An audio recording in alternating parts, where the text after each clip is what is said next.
Good morning everyone. तो कैसे हो आप सभी। तो चलिए आज की क्लास में क्लास 7th साइंस और लेसन नंबर 2, जिसमें कि आज हमें डाइजेशन इन रूमिनेंट्स के बारे में पढ़ना है। यानी रूमिनेंट्स यानी जो चारा घास खाने वाले जो पशु होते हैं, जानवर जो होते हैं, वो उनमें डाइजेशन किस तरीके से होता है, इस प्रोसेस के बारे में पढ़ना है।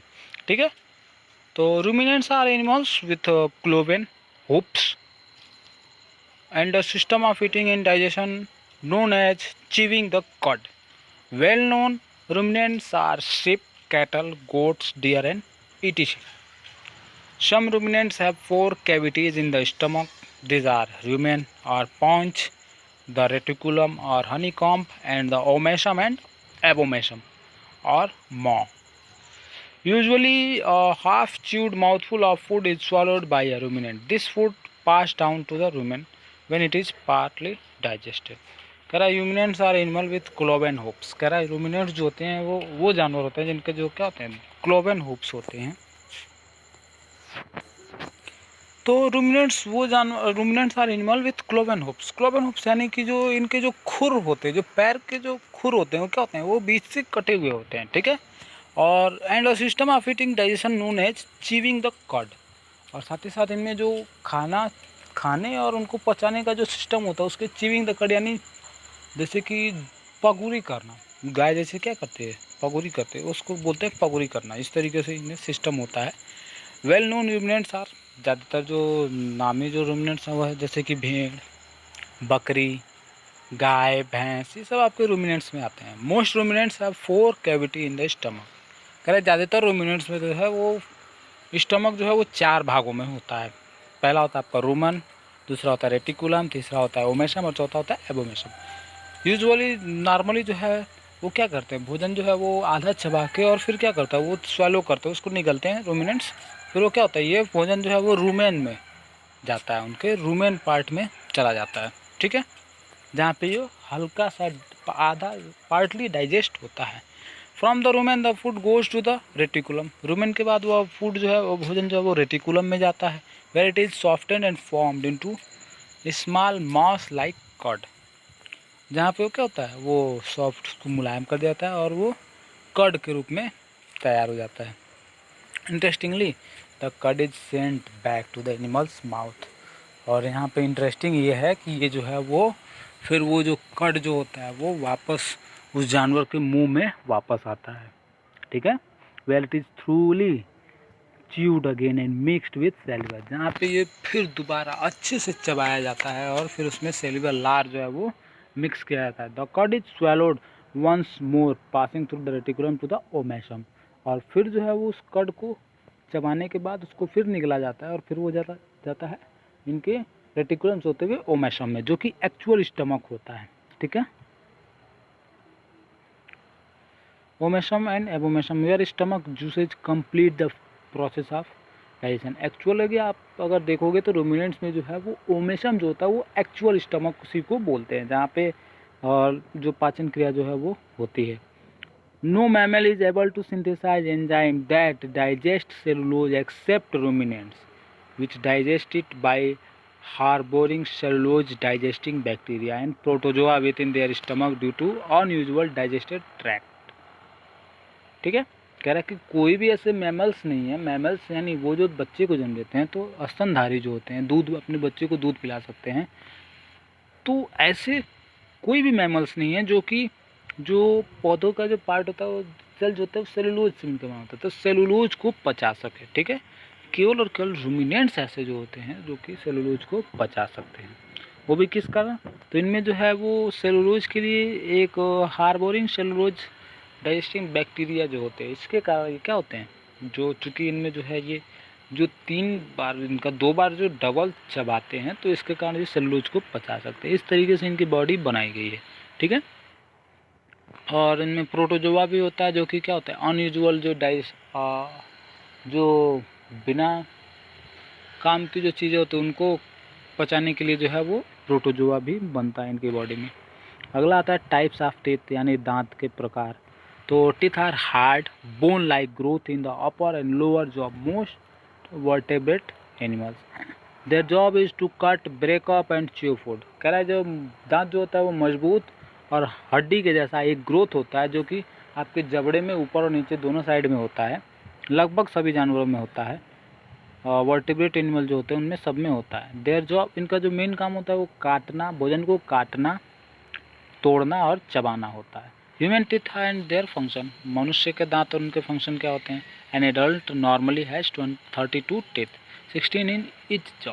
कह रहा है कि एक जो पूरी तरीके से विकसित मनुष्य जो होता है, वयस्क मनुष्य जो होता है उसमें 32 दांत होते हैं, जिसमें कि 16 हर एक जॉ में, यानी 16 ऊपर और 16 नीचे होते हैं। देयर आर 4 मेन टाइप, यहाँ पे 4 मेन तरीके के दांत जो होते हैं। देयर आर 8 इंसीजर्स, जिसमें कि 8 इंसीजर्स होते हैं, 4 इन नीचे जॉ, 4 हर एक जॉ में, 4 ऊपर और 4 नीचे।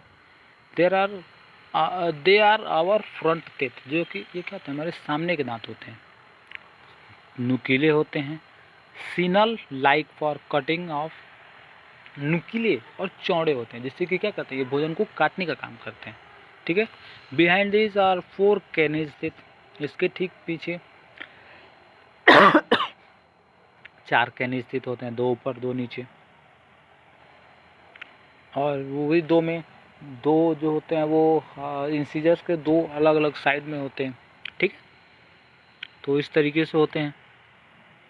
They are sharp fang like for tearing, ये शार्प होते हैं, नुकीले होते हैं, साथ ही साथ सुई के जैसे नुकीले होते हैं। ठीक है, ये क्या करते हैं, भोजन को फाड़ने का काम करते हैं। ठीक है, जैसे कि मांस जो आप खाते हो उसमें। The other teeth premolars and molars, they are break up food and chew it. इनका में अगर बाकी जो दांत होते हैं वो प्रीमोलर्स होते हैं और फिर मोलर्स होते हैं, जो कि चौड़े होते हैं, जिनका काम होता है भोजन को तोड़ना, चबाना। ठीक है। Chewing movement cause the teeth to act like mill stone and grind the food.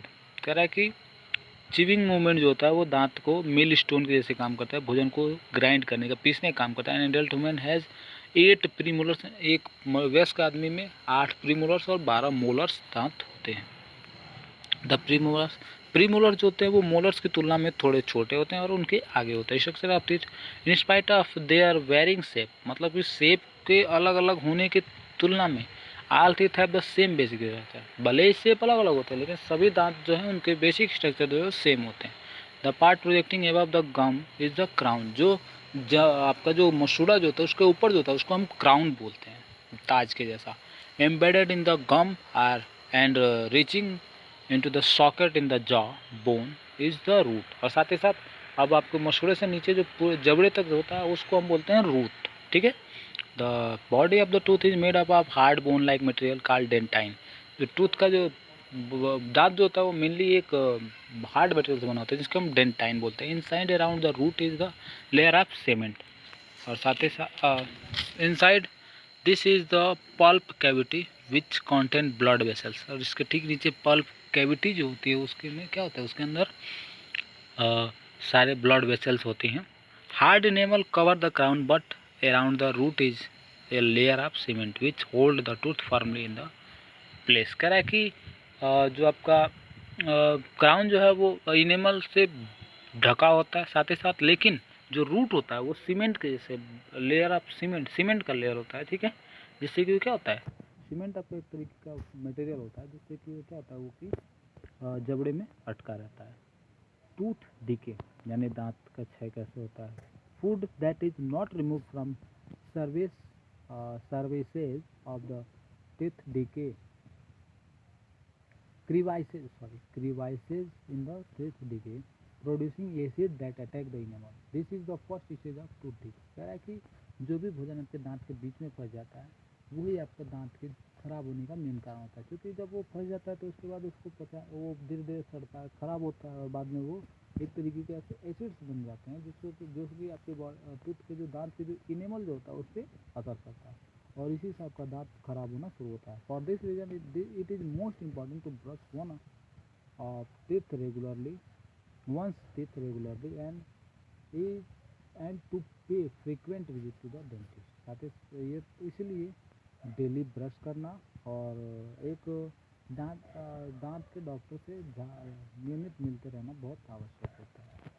फिर आपका आता है milk teeth. We have 2 set of teeth during our life time. Milk teeth, हमारे पूरे जीवन में 2 तरीके के दांत होते हैं। पहला आपका आता है दूध का दांत, which appear between the first 6 to 24 month of life. कह रहा है कि जो आपका दूध का दांत होता है वो पहले 6 से 24 महीने के अंदर आता है। And permanent teeth which grow from the age of 6 year until 20। और दूसरा जो होता है आपका वो परमानेंट दांत होता है, जो कि आपका 6 साल के बाद और 20 साल के तक आ जाता है कम्प्लीटली। ठीक है, तो आपका इसी तरीके से चैप्टर ख़त्म होता है।